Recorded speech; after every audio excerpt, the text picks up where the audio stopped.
Today, I'm here to, one, give you an overview of why we are here today. First of all, historical overview.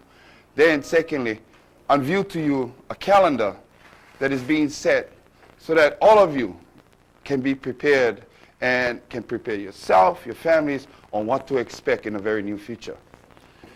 Something very important that occurred in 1993.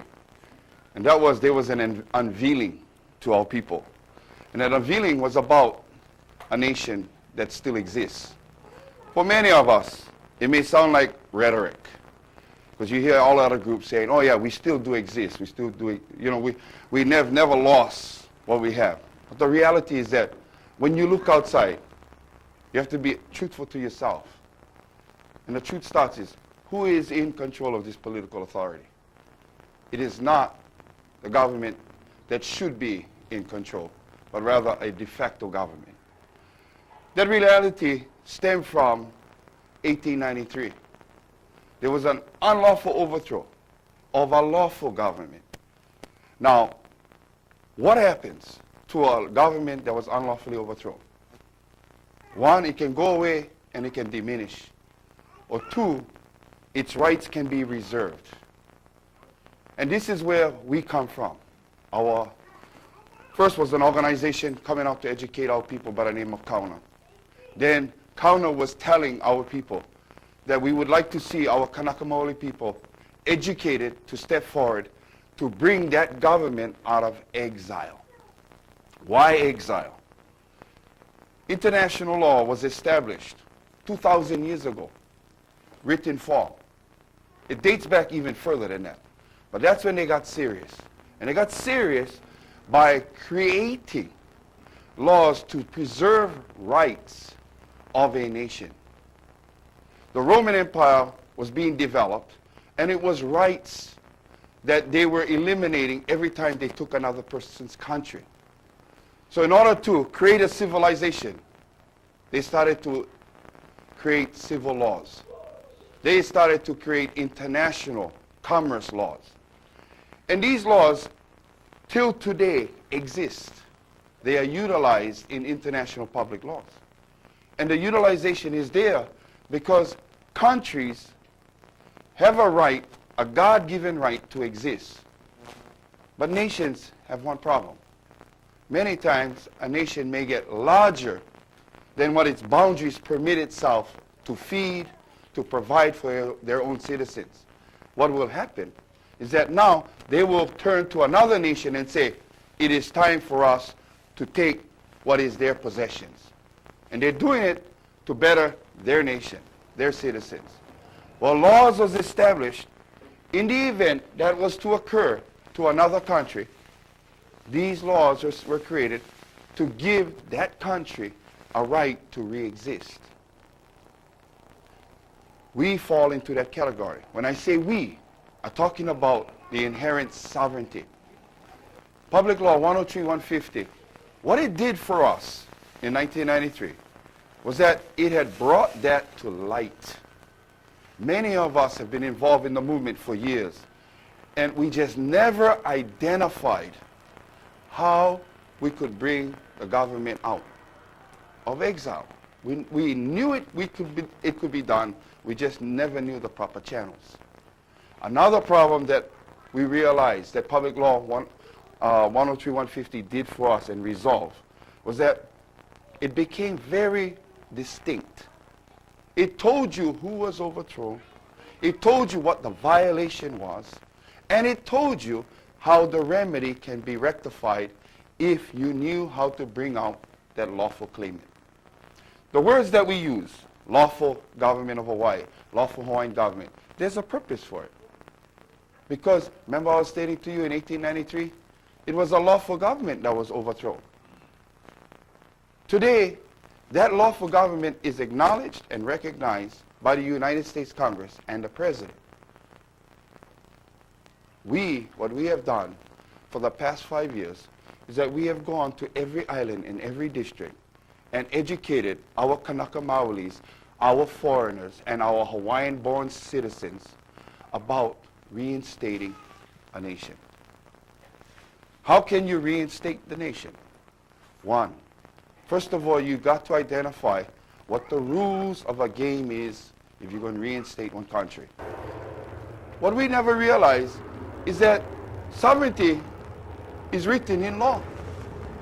But these laws are considered universal, international public law. Many of our points or our groups originate their process on the lower level of law. Some of them come from county levels, some of them come from a state level, some of them come from federal level. Some of them even come from international private law level. We never was educated to international public law. All the years that I've participated, again, 1993 when opened our eyes.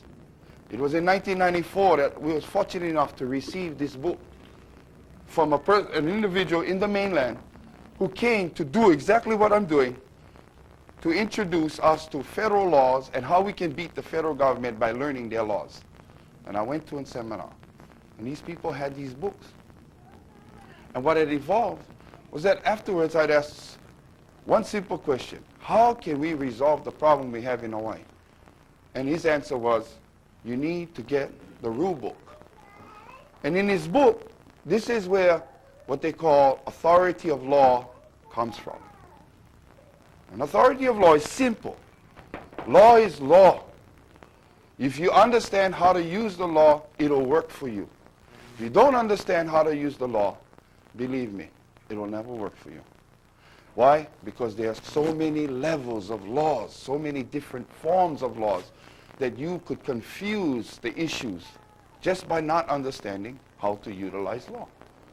If you don't know how to structure your foundation to begin the process of making that lawful claim of that nation, what will happen is that nobody will begin to acknowledge and recognize you. I don't care how many documents you can find. You can find all the treaties that the kingdom had. You can find all the annexation documents. You can put them all together. All of that amount to one thing: supporting evidence. You have to bring the proper claimant out first. What we're doing is that we're trying to teach you step A. Where is the authority to assist us today, our Kanaka Maoris, who have an inherent right to their inherent sovereignty, of which that inherent sovereignty still exists only in spirit of law, but not in body? How can we help each other to put the body to the spirit of law? This is what reinstatement is about. How can a country claim or reclaim its position in the family of nations? There were several things that you have to first identify and have in your possession. One, according to this law, you had to have a document that proved that your nation did not voluntarily give up its nationhood. We have that by our Queen's letter. Our Queen Liliuokalani, in the palace, she has this book on the walls. All of our kings knew the law. All of our kings, from Kamehameha I all the way up the line, knew the law. That was the reason why they made changes in their government to make sure that they would safekeep our country forever. That was the only way they could see protecting this. So we had to identify, first of all, how can this authority work for us in bringing back our inherent sovereignty. And you can find them on the very first page. That if your country has not voluntarily given up its right, then it is preserved forever, its independence. We are very fortunate. In their laws, they refer us as having a unique status. Not just any status. You always read the law, you will identify a unique status. Remember the first terms I went use? This government running around is a de facto government. You know what it is? It is in fact, it is real, it is actually there. But guess what? It's a legal form of government with authority under international law. It has authority.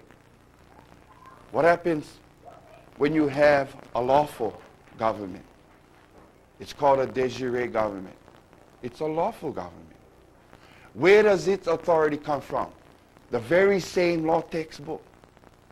It comes from here. But what happens when law meets legal? De jure is a lawful government that existed and was removed against its will. So the community, the nation, has a right to preserve their country. I can tell you today, as I stand here, I'm very fortunate to have had a queen who was intelligent enough to preserve our nation and actually tell us in her very same letter what to do. Her very last line, she used reinstate. She knew the answer 107 years ago. We didn't know how to apply reinstatement. Where do you begin? How do you make the action of reinstatement work?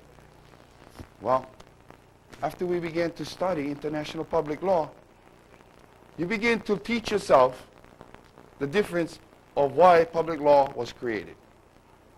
Perfect right versus imperfect right. Perfect obligation versus imperfect obligation. These are all law terms, international law terms, pertaining to nations, not to you and I, to nations. Perfect right tells you that you have the right to compel the obligation. In our situation, our inherent sovereignty possesses that perfect right to compel the obligation of becoming that lawful government again. An imperfect right is just the opposite. If you ask someone that you want to be a nation, or you know you should be a nation, you have made a mistake. You have exercised what is called imperfect right. Why? You would ask someone to tell you what you already possess. The question is, how do we bring what is ours into our possession? As an individual, if you were wronged or you were injured, you have a recourse and a remedy at court systems, the courtrooms. As a nation, where do you turn to for a remedy? Many have made the mistake of exercising imperfect right before understanding what perfect right was all about. If you ask someone for something that you already own, you have given the right of them to answer to you whether or not you own it. And that's the reality of law. So, before you make the mistake again, begin to understand how you can manifest perfect right. How can you bring that forward? How can it make it work for us as a nation? Why?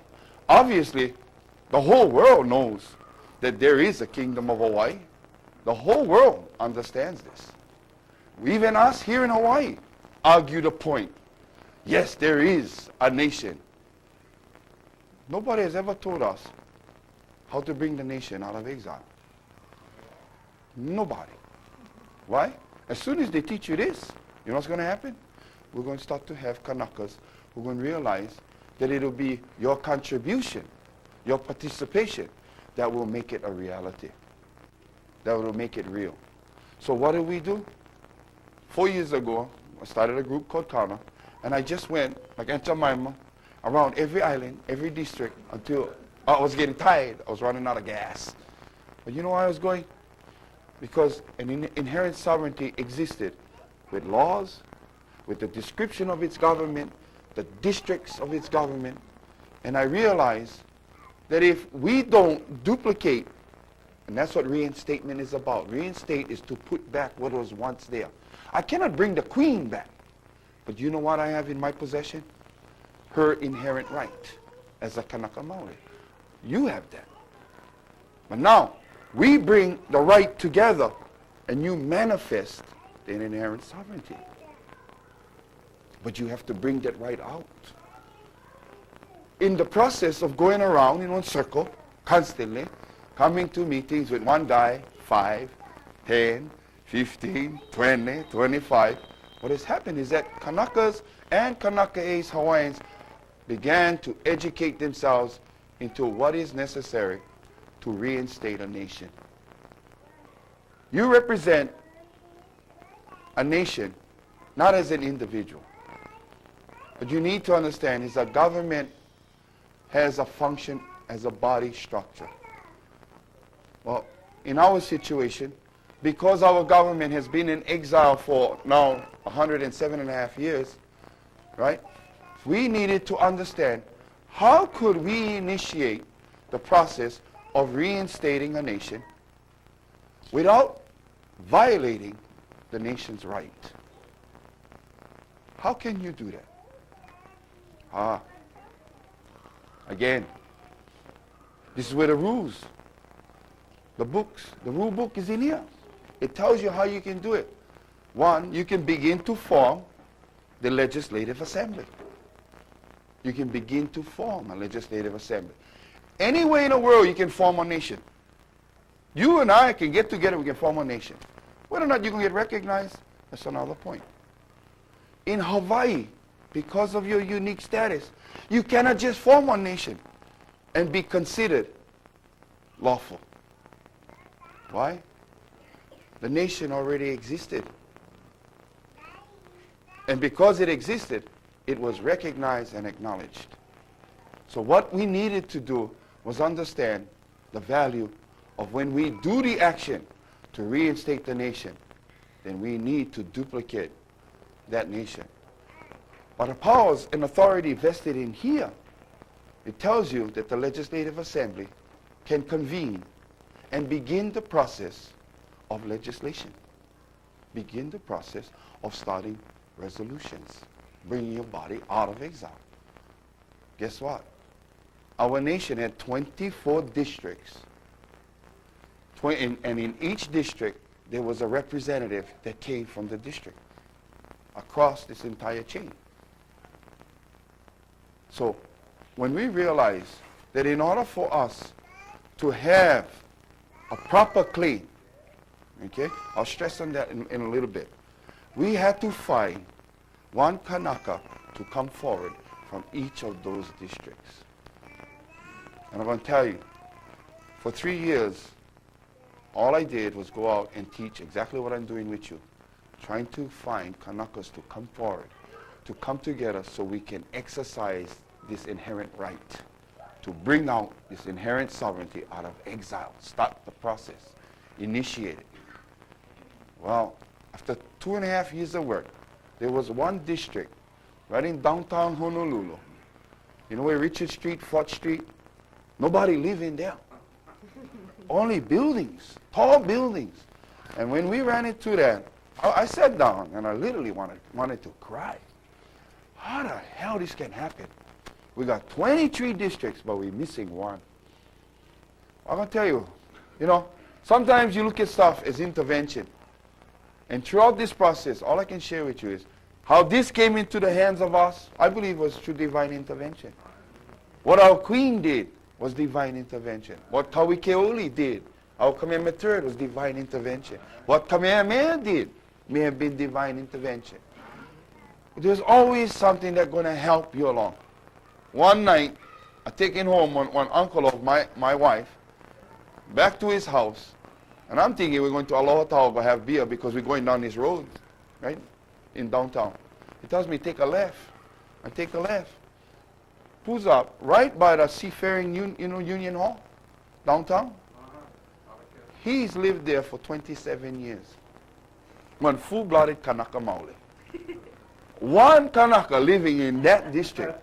And you talk about, I don't know how that would happen, but it did. But why am I stating it that way? The question has always been presented to me is, how do we distinguish one kingdom from another? How do we distinguish one kingdom of Hawaii from another kingdom of Hawaii, one Hawaiian kingdom from another Hawaiian kingdom? That's been a difficulty. Well, it starts with understanding law and who has claim or who has a proper claim. I bring that to you because supposedly we was to read this morning, right, in your Lihui paper, that the state is looking for the owner of 10 acres along the beach side. We all read that this morning. It says, please come and apply. We're looking for the owner. If I read it the way I just stated it, I would say, oh, I guess I don't own it. They don't know who owned the property. I go down and I go register myself. I get down there, I get 100 more guys, all read the same thing. And we all looking at each other. Chief brother, why are you here? Brother, I don't own her. That's right. Why? They're looking for the owner. They never say who the owner yet. It's a claimant. Somebody making a claim. What separates a claimant from a proper claimant is when the courtrooms have the responsibility of finding out among the 100 who own the property. One going to survive. I've been involved with many of them. I realize that the kingdom is self-described. It tells you who it is in their laws. It tells you that you have to come forward with 24 individuals from 24 districts. And why we went with Kanaka Maoli? Because of an inherent right. Kanaka Maolis possess an inherent right to their inherent sovereignty. I could have used Kanaka Ace, foreigners, but guess what? It would have reduced our claim, our status of claim. So we stuck with the Kanaka, and we said, you know what? Let us initiate this process with Kanaka, and then let us now incorporate and bring back the inherent sovereignty as it was prior to the overthrow. I can tell you that on March 13, 1999, after 3 years and 7 tries, when I say tries, we have held conferences as counter, inviting these individuals from every island to please come so that we can fulfill the obligation and exercise our inherent right to reinstate our legislative assembly. And after tries, let me tell you, I mean, people began to get heated. People began to question the process. But you know what? It's in that questioning that others will learn. Because you may have the same thought, not realizing. We were able to manifest the full legislative assembly as described in the law. So what it does today is that when I talk to someone from another organization, from another kingdom, I simply ask them, can you please explain to me how your kingdom is formed? And what normally happens is that they will come and say, well, I decided that we're going to do this. And then I say, is it okay if I showed you how this process has manifested? Can I show you how each district of the kingdom that was overthrown is represented by a Kanaka? After I do that explanation, I find it very easy now to work with that individual because he realizes that we both saying the same thing. We want to see the same thing happen. We want our sovereignty. But I think what occurs is that they begin to realize that the process and the effort that we took to bring the proper claimant forward was done, validated by law. So we're not guessing anymore. We're eliminating that guessing. Because, like I said, if there was somebody who joined every sovereignty movement in the island, I'm going to raise my hand. I want to join them all. Why? That was the desire to make something happen. Not realizing that there were laws there that could assist us. On that fateful day of March 13, 1999, because we had so many people in attendance at that convention, after we had set the legislative assembly, we had looked at our kingdom laws, and in there simply states that in the event that the monarchy becomes absent, or they use the word vacant, the legislature can appoint a monarch. It's in the kingdom law. It's in 1864, it's in 1887. You know, I'll get to that point a little down the road about the constitutions and stuff. Right now, I can only show you that we now incorporated our kingdom laws into our process and said, why don't we put back the entire structure, body, and like any process throughout the world, when you initiate a process of a nation, by international law, the description you will have for your process is called provisional interim government. By international law description, whether you like it or not. So some people didn't like the word. Why? Because that's the guys when will overthrow us. No, it wasn't the guys. It was the name. The name is internationally. That's how you recognize someone who's coming from nowhere wanting to be a nation. It's automatically a provisional government. Temporary. Pro tempore. We understood that. We understood that when we reset this government, it'll be temporary. Why? We have an obligation now to fulfill the requirements of completing a nation. Where does these requirements come from? It comes from, again, international law. It assists you to understand how a nation is identified and recognized. One, you have to have a distinct population. And what that means is not Kanaka Maoris. What it means is that you have to have a citizenry that is willing to stand behind of their nation. Today in Hawaii, many of our Kanaka Maoris are U.S. citizens, not wanting to be U.S. citizens and claiming I'm not one U.S. citizen. The question that the courtrooms always present to them, if they end up in court or fighting, is, where is your government that you're claiming to be the citizen of? That's where they have the difficulty. We've been doing step B again.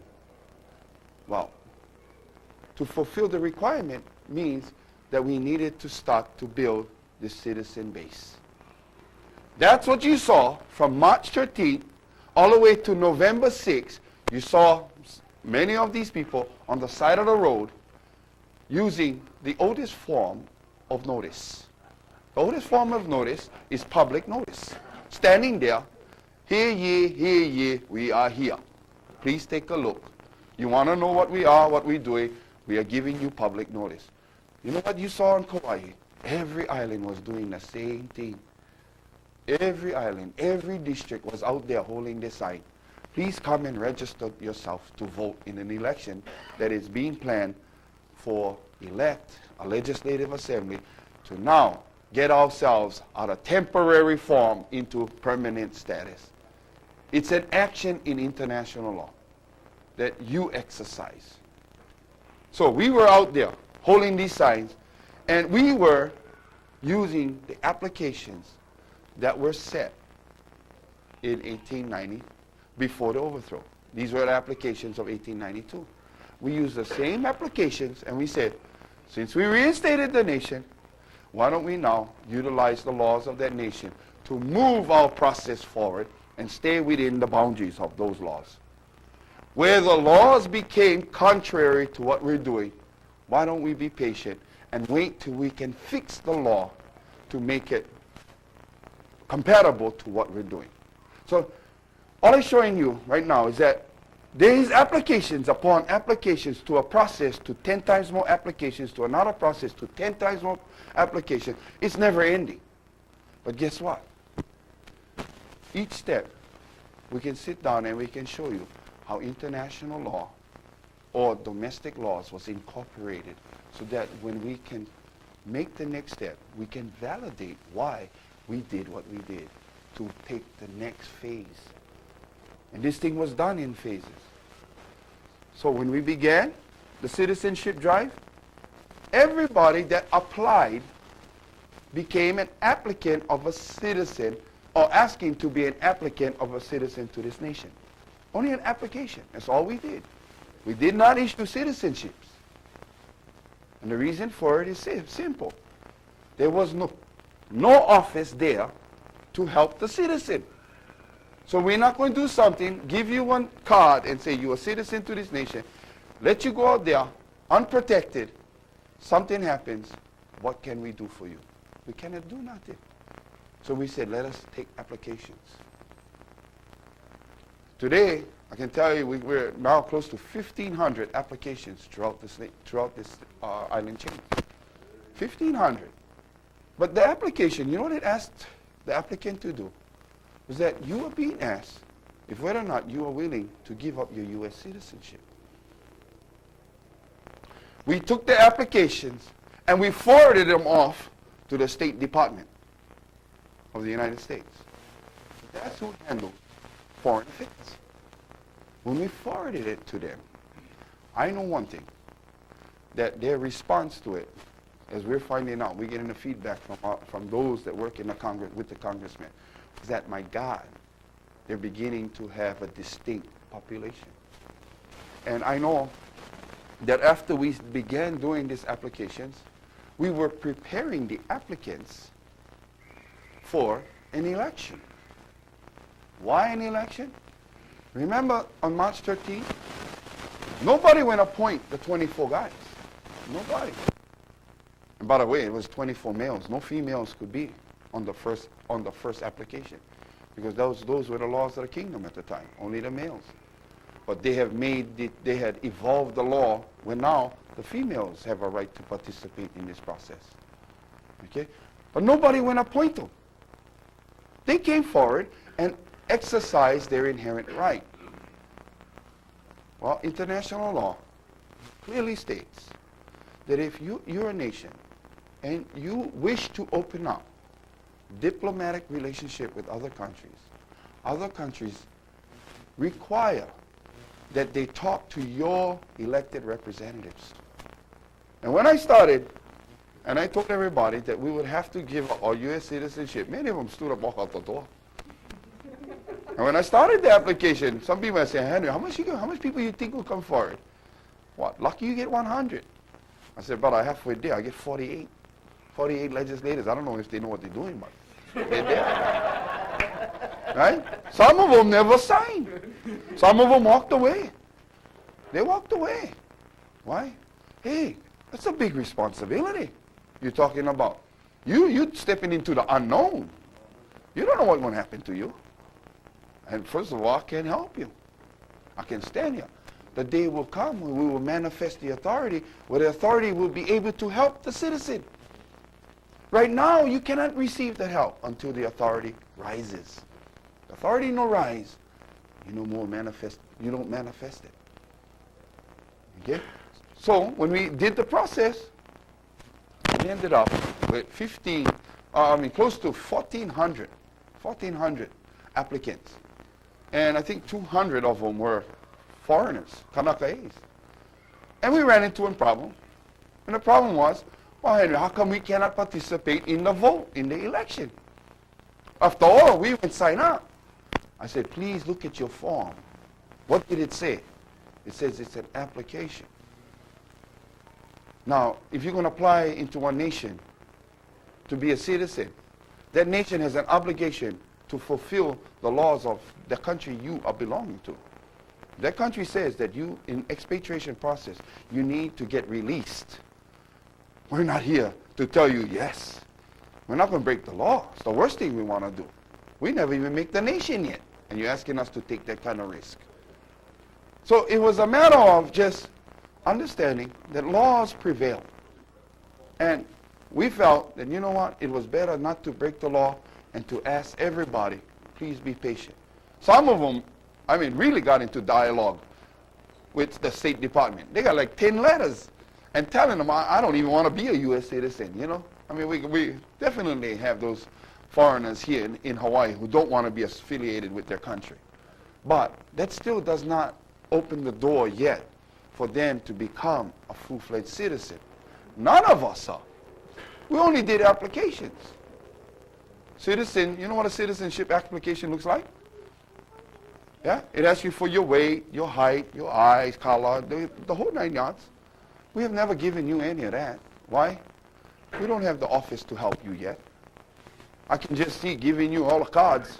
Next thing I know, Henry, the cop's picking me up. Who gonna come help me? Oh, no. There's a due process. There's processes to everything. Be patient. Bring the body forward. Have the body solidify its authority. Now you exercise from the authority. Okay? The bottom line, let me wrap up the overview of this historical process, okay? Of what we're doing. Is that one, If a government is in exile, can it be brought out of exile? Answer is yes. How do you bring a government out of exile? The answer is there is many steps to bringing a government out of exile. We need to fulfill each one of these steps to get to the point where the government can actually qualify itself to be recognized as a nation. Okay? I mentioned earlier, one qualification was having a distinct citizenship, a distinct population. We already initiated that. We have the applications. We're moving forward to getting those applications transformed into citizenship documents. Okay? We're preparing for that now. Number two, there has to be a distinct geographical location. There ain't no country in the world more clear than ours.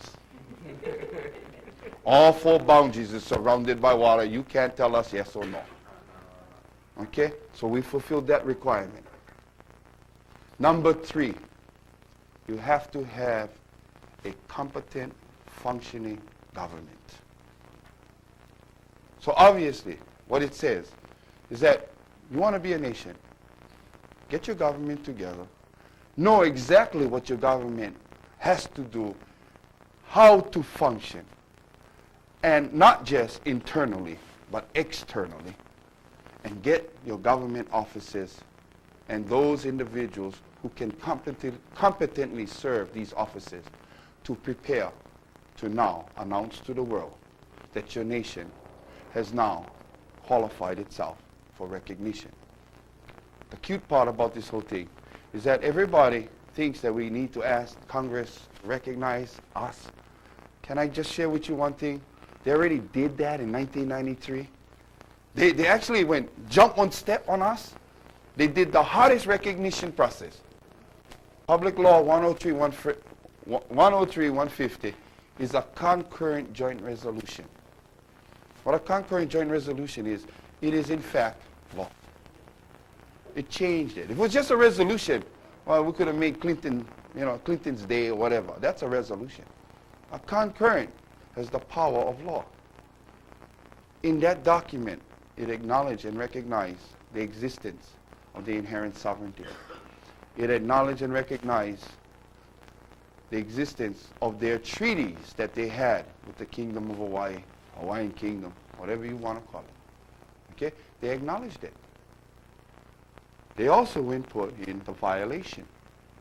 We're coming along and we're trying to say to all our people, let us fulfill the obligations in the law document. Before you can fulfill the obligation, you need to understand who can be that lawful claimant. That's who we are.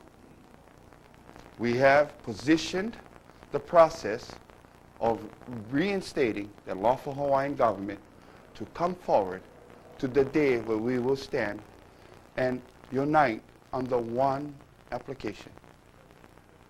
And we will announce to America that we now are the landowners of the national lands. And we would like to ask you what pieces of property that you wish to continue to use. Why? That's the obligation that they've given to you.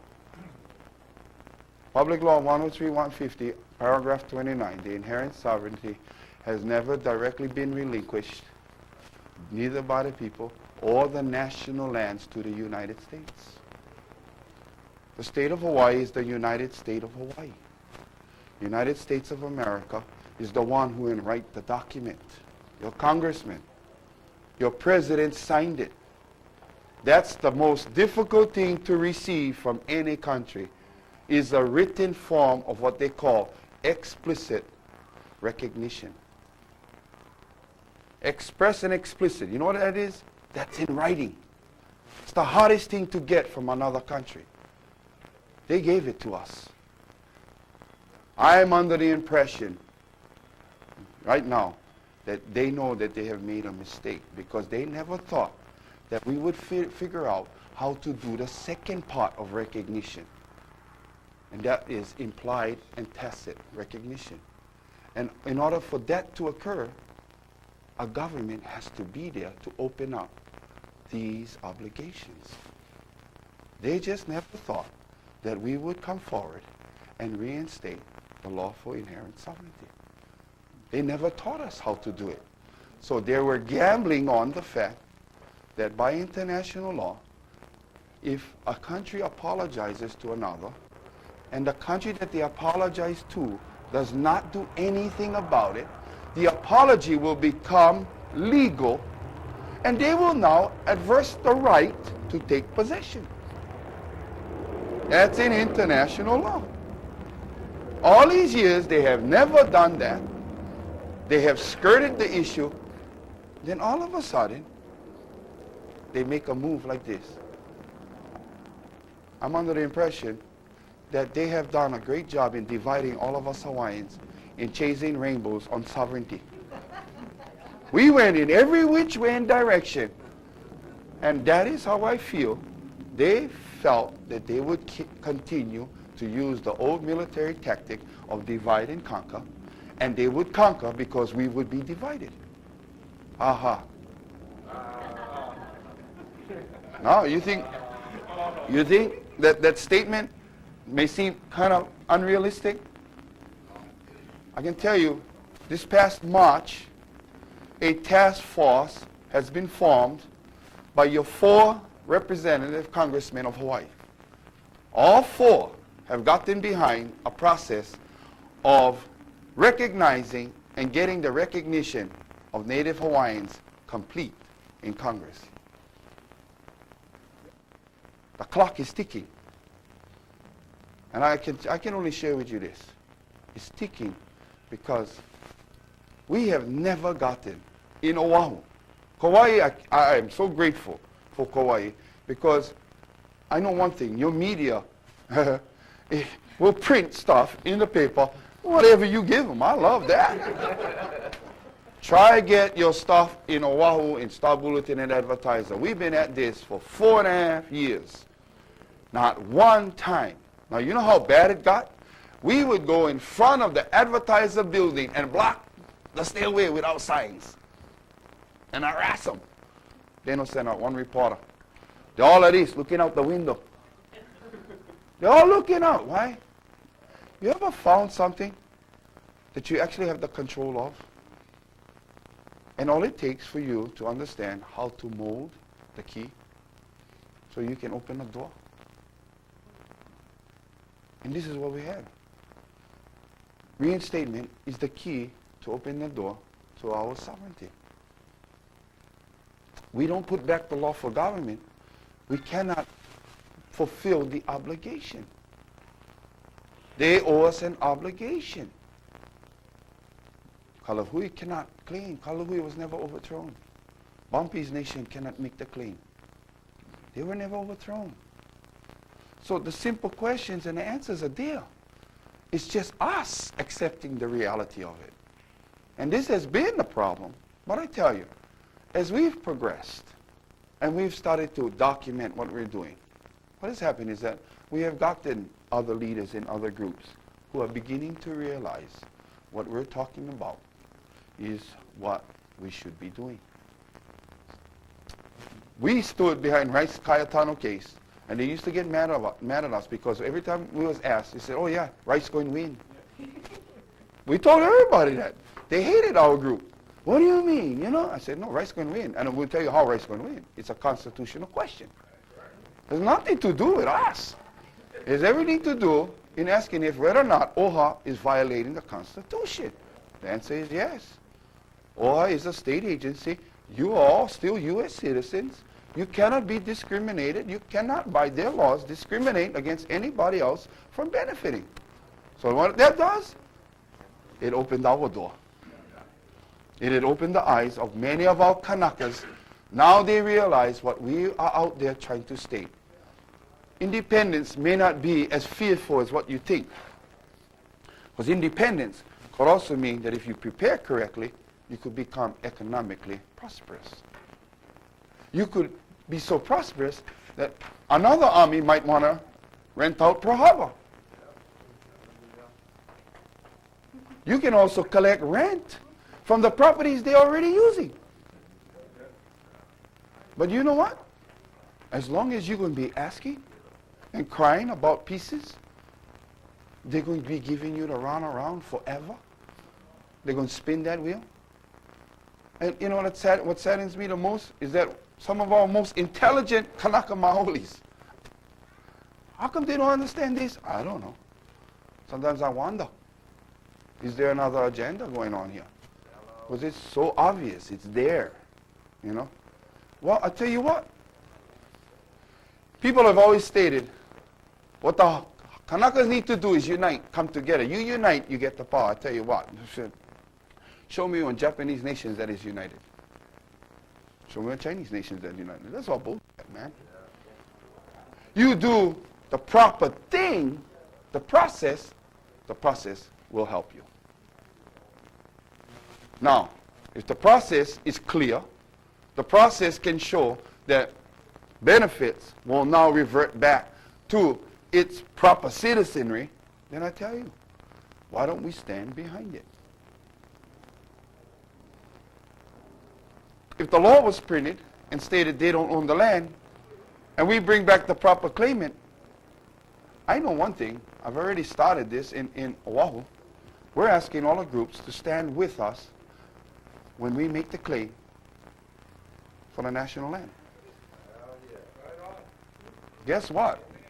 They're looking at us and saying, what? I said, we're going to make the claim for the national lands. You know, your sit-ins at the UH and all of this going down there.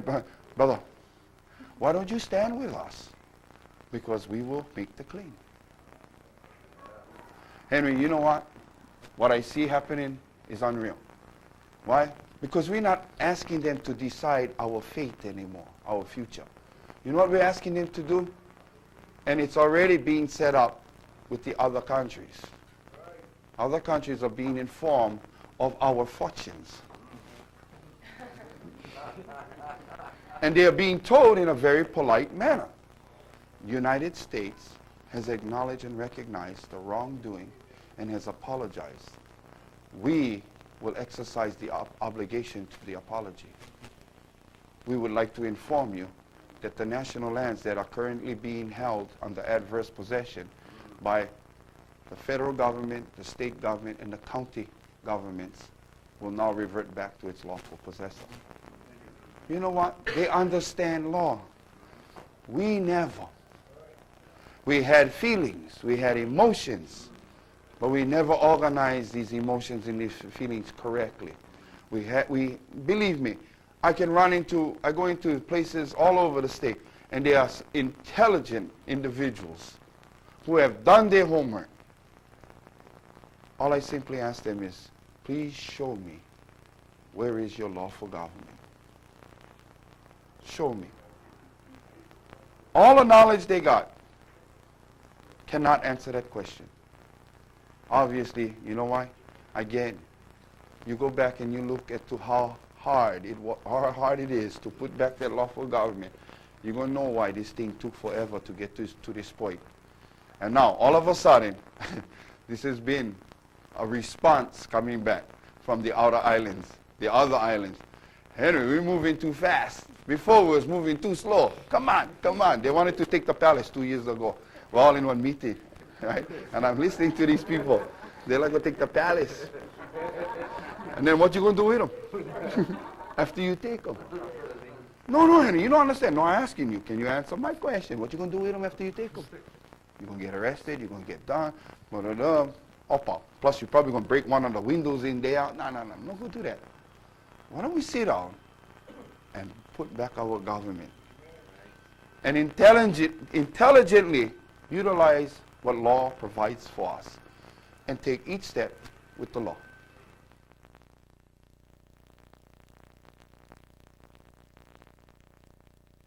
You don't go run to the World Court. The World Court no can help you. They're going to tell you in their charters that they do not recognize countries. They cannot give you recognition. They don't have the authority to do that. You go run to the UN in their charters tell you they don't recognize countries. Why? The UN is a non-profit organization that all countries have agreed to work under their letters, that's all.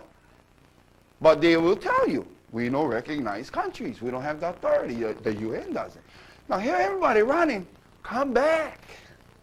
Right here. But you know what? It's that understanding of knowing why you should stay here. Why you should learn how to work with each other. Why you should learn certain applications so that you can enlighten yourself. You can position yourself. Right now the gap is huge. When I say the gap is huge, we got people way out here that understand the process very well, and people who just coming on board. There's a huge gap. But you know what? This end has solidified itself or matured where it'll be a lot easier to educate those coming in the door at this point of time once we complete our process. I told you about March 13th, right? And March 13th, what was the pivotal point on that?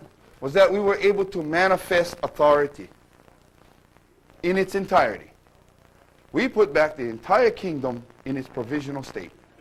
From Mo'i, executive branch, to judicial, to legislative. And we used the law to do it. We just didn't say anybody, no. We followed the law. We applied it. Now, when that was manifested, we realized that in order to get us into becoming a nation, that body had a responsibility. We could have exercised powers of a temporary government, like telling the world, we're it. But guess what? We would have been in the same position fighting our same organizations because they would have asked us the simple question, who gave you the authority? So you know what we did? We opened it up. And we said, everybody get one chance to participate in the process. Our election was a true plebiscite in Hawaii. True plebiscite. We opened it up to foreigners, we opened it up to Hawaiian-born, and we opened it up to Kanakas. True plebiscite. Well, after it was done, we began to realize that we should finish our temporary status and start moving to de jure status. When we did what happened was we did an election, okay? Just this past March, that legislative assembly met in Waimea, Big Island, and amended the Constitution of 2000. Amended. It's an amended Constitution of the Kingdom of Hawaii, Hawaiian Kingdom, Hawaii, all incorporated. Those names are all incorporated in the document. We reserve the rights to all of them as the Constitution of 2000. Why? We followed the same application as our ancestors did. 1840 Constitution, Kamehameha III amended it to 1852. 1864 was amended by Kamehameha V. 1887 was forced upon King Kalakaua as the bayonet. Now, what happened was that Queen Liliuokalani was named heir apparent under the 1864 Constitution. In 1886, she was named the heir apparent. In 1890, she was sworn in to the office of monarchy, and she swore under the Constitution of 1887. Whether you like it or not, I can tell you what, we're beyond the like or dislike of the constitutions now. We're beyond that. What we did in the 2000 is that we took the best out of each constitution and we formed an amended Constitution of 2000. So the Constitution was made and the discussion was simple. Without the fundamental law, we would not have a governing, functioning body.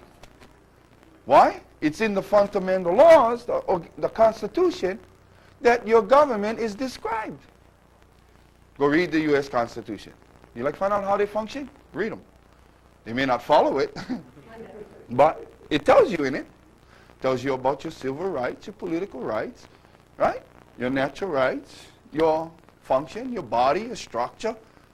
That's what we needed. We had one 107 years old. Well, like anything else, if it's 107 years old, obviously there was some laws in there that had to be addressed. critical. Well, we made those adjustments. Who gave the right to make the adjustments? The manifested authority. It's not just us got together and said we're going to make a constitution. We took the time to develop this authority. And we can stand behind the development. We can tell you, we've been in these discussions with other organizations that challenge the process. Just take a look and we'll pull the law, connect everything to it. Why? That was necessary. April, we ran a ratification vote. In our Constitution, it states that there has to be a simple majority of districts passing the Constitution, ratifying it. So that meant out of the 24 districts, 16 districts had to vote yes. 16 districts out of the 24. Well, the tally came in. 20 districts voted yes, 4 voted no. So the Constitution has been ratified in this process. So we felt each step, do each step at a time. Same thing with the Constitution, the ratification. Each step, get that done. Now that we got the body up and we connected the fundamental law, now we can say to our citizens, here's your calendar, take a look. This is what you can expect. Why? The law is written. It's there for you to read. It's there for us to participate to the law. Where now it makes it a lot easier for us. We can begin planning. We can begin stating, listen, your participation is necessary at these stages. Get ready for it. Prepare for it.